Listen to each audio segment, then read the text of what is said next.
கரூர் மாநகராட்சி அலுவலகத்தில் பின்புற வழிப்பாதையில் இருந்த ஆக்கிரமிப்பு கட்டிடம் இடித்து அகற்றம். நீதிமன்ற அவகாசம் முடிந்த நிலையில் அதிகாரிகள் நடவடிக்கை.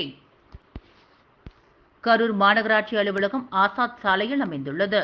இந்த அலுவலகத்திற்கு பின்பகுதியில் ஜவஹர் பஜார் வீதியில் ஏராளமான வணிக வளாகங்கள், கடைகள் அமைந்துள்ளன.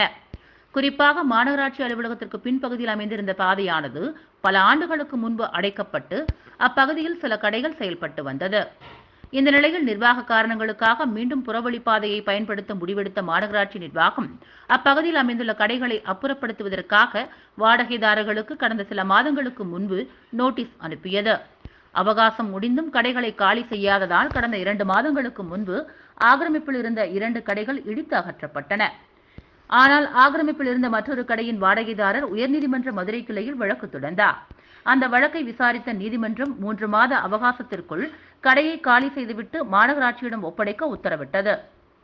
நீதிமன்றம் அவகாசம் முடிவடைந்த நிலையில் வாடகைதாரர் கடையினை காலி செய்யாத காரணத்தால் அப்பகுதிக்கு சென்ற மாநகராட்சி அதிகாரிகள் மார்ச் 1ஆம் தேதி பொக்லைன் இயந்திரத்தின் உதவியுடன் மாநகராட்சி ஊழியர்களை வைத்து கடையினை இடித்து அப்புறப்படுத்தினர்.